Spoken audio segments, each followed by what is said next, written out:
Hello, bonjour tout le monde, bienvenue à tous sur cette nouvelle vidéo qui traitera du manga Un monde formidable, un travail de Inyo Asano. Initialement, ce manga est publié en 2003 au Japon aux éditions Shogakukan. Il sera ensuite publié et traduit en France en 2006 par les éditions Kana. Ce manga est considéré comme un seinen, donc plutôt une lecture orientée pour les adultes, qui va traiter d'un drame, de faits de société et de psychologie. Il est composé de 2 tomes qui sont chacun tarifés à 10,50 €. Autrement, on peut retrouver ce volume qui est un condensé en fait qui a été publié en 2020 et qui est au prix de 19,99 €. Concernant le synopsis du manga, le mangaka dresse alors un portrait de la société japonaise et des problèmes qui l'empoisonnent à petit feu. On y découvre une palette de différents personnages de tout âge qui se retrouvent face à l'angoisse, l'interrogation, l'espoir, tout un tas de sentiments. Il s'agit en fait d'un recueil d'histoires courtes qui met en scène les difficultés de la vie de tous les jours avec réalisme et projeté vraiment à la société japonaise. Maintenant que je vous ai présenté un petit peu le manga, je vais vous donner mon ressenti personnel à son égard et je vais commencer par ce que j'ai aimé à la lecture. Donc sur le grand nombre d'histoires courtes qu'on retrouve, je vous ai noté que certaines présentaient de jolies métaphores, c'est de toute façon ce que nous propose le mangaka. Ces histoires portent des messages qui sont assez symboliques et il y a un côté très engagé et dénonciateur que j'aime beaucoup, qui porte sur des thématiques lourdes concernant typiquement la santé mentale des jeunes étudiants au Japon. C'est aussi un manga qui aborde les thématiques du harcèlement scolaire beaucoup, mais également de la pédophilie, des rêves confrontés à la réalité du travail ou encore tout ce qui concerne les idées suicidaires. Il y a certaines histoires que j'ai particulièrement aimées, d'autres moins. Il y avait un vrai contraste entre les deux. Pour vous citer celles qui m'ont beaucoup plu, pour ceux qui connaîtraient le manga, il y avait Un quartier tout en pente, Monsieur l'ours de la forêt et puis Fait de beaux rêves. Ça, c'est des cours d'histoire que j'ai aimés. La particularité de ce manga, c'est aussi le fait qu'il y ait comme un relais. C'est-à-dire que chaque fois, on a l'un des personnages de la précédente histoire qui apparaît en tant que personnage principal de l'histoire suivante. Donc initialement c'était un personnage qui était en toile de fond et cette proposition-là que je trouve assez intéressante, elle nous permet de détailler la vie de ce personnage qui aurait pu disparaître tout comme il était quasiment inexistant et presque invisible dans l'histoire précédente. Finalement il ne tombe pas dans l'oubli et au contraire on va apprendre à connaître ce personnage-là et on ne sait jamais vraiment sur lequel ça va tomber.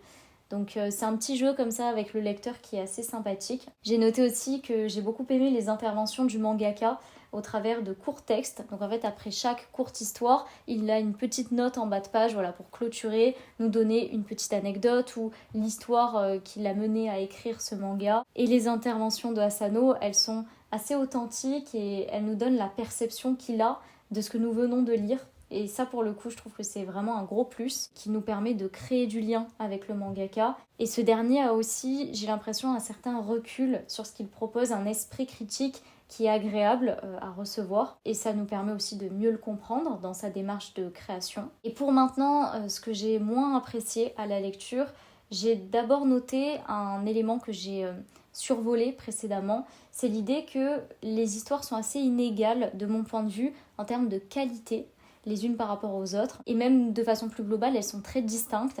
C'est-à-dire que certaines vont être plutôt portées sur un ton très cynique, d'autres plus ironiques ou parfois même poétiques, romantiques. Donc globalement, il y a des histoires qui m'ont plu, comme je vous l'ai dit, mais il y a aussi des histoires qui m'ont laissé indifférente et d'autres encore qui m'ont laissé sceptique. Quoi qu'il en soit, il y a dans ces histoires une véritable urgence au regard de la vie qui semble traverser tous les personnages. Ça, c'est peut-être le fil conducteur de chacun d'entre eux au sein du manga.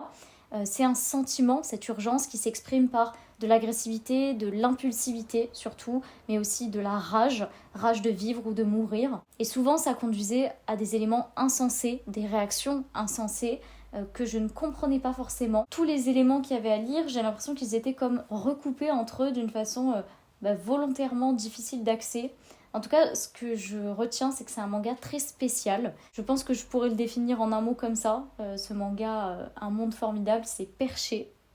Quoi qu'il en soit, ce qui m'a le plus gênée à la lecture, c'est quand même l'idée que, bien que certaines fois le propos initial était bon, voire excellent, eh bien il n'avait jamais vraiment le temps d'être suffisamment développé, puisque c'est des histoires très courtes, pour que personnellement je puisse l'apprécier. Et de la même manière, j'ai pas senti que j'avais la possibilité de m'attacher au personnage, parce qu'il y a toujours cette urgence qui fait qu'on comprend pas tout à la lecture, et en même temps, au bout de quelques pages, peut-être 4-5, c'est déjà terminé. Je pense qu'indéniablement, ma plus grande gêne à apprécier ce manga, elle vient de l'unique thématique qui est abordée à chaque fois dans les chapitres ou dans les courtes histoires, et en plus en l'espace de seulement quelques pages. Alors vous me direz, c'est normal, et je le sais, c'est parce qu'effectivement c'est à la base des histoires qui sont censées combler un espace dans les magazines de publication japonais. Reste que là pour le coup c'est publié sous forme de manga, et donc je trouve que c'est pas un format qui lui est très adapté à cette création. De mon point de vue, ça nous donne quelque chose qui est un peu bancal. Peut-être que pour certains lecteurs, éditeurs, pour certains individus, au contraire, cette façon de transmettre un message de manière furtive, ça dénote du talent. Personnellement, je trouve que faire passer un message très classique du type il faut toujours se relever, ou encore il faut se battre contre l'adversité en certaines fois 2 pages, ça revient presque à jeter une idée et à l'illustrer et à passer à une suivante qui peut être totalement différente avec encore d'autres personnages. Ça, je pense que c'est l'élément qui m'a le plus déplu. Et encore une fois, je suis totalement consciente, et le mangaka l'exprime très bien lui-même dans le manga, qu'il y a toutes ces contraintes de réalisation si on le remet en contexte. Je pense que simplement c'est un point de vue personnel. Moi j'aime les lectures qui nous présentent des propos certes explicites mais aussi implicites, en tout cas avec des éléments sous-jacents parallèles. J'aime quand tout ne nous est pas servi très rapidement, quand il y a des choses à comprendre au fur et à mesure, qu'en relisant on découvre de nouveaux aspects de la lecture. Tout simplement, je pense que j'aime les lectures qui sont peut-être plus longue et plus profonde. Enfin, pour les éléments que j'ai moins aimés, j'ai recensé la dimension fantastique qui n'est pas dans ce que j'apprécie nécessairement et qui pour le coup ici m'a déplu. Il y a en fait à de nombreuses reprises des animaux qui parlent. C'est même quelque chose qui revient souvent. Après, encore une fois, ça fait plus écho à mes goûts personnels. Et pour conclure cette vidéo de façon plus globale, je vous dirais que le message de Inyo Asano, donc le mangaka, c'est de mettre en évidence que le monde est rempli d'injustices, de regrets, de désillusions, de choses inachevées, de rêves abandonnés, de sentiments contradictoires, d'émotions incontrôlables, et que pourtant l'homme continue à vivre farouchement. Et c'est pour cela que le monde serait formidable, d'où le titre.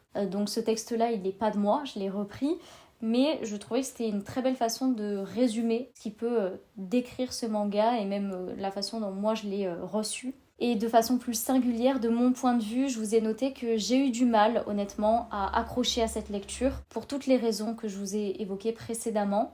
Je serais bien curieuse de savoir ce que vous en avez pensé, à la fois de ce que je vous ai transmis là et du manga, si vous l'avez lu. Surtout, n'hésitez pas à aller lire Un monde formidable si vous sentez que c'est le type de lecture qui peut vous donner envie. À chaque fois, moi, je vous donne mon ressenti sur une lecture, mais je pense que c'est tellement personnel que voilà, si ça se trouve en l'expérimentant, vous l'apprécieriez. C'était donc une courte vidéo, mais je tenais quand même à vous faire un retour sur la lecture de ce manga. Si vous avez apprécié cette vidéo, n'hésitez pas à me le faire savoir avec un like, un commentaire, un abonnement, ce que vous voulez.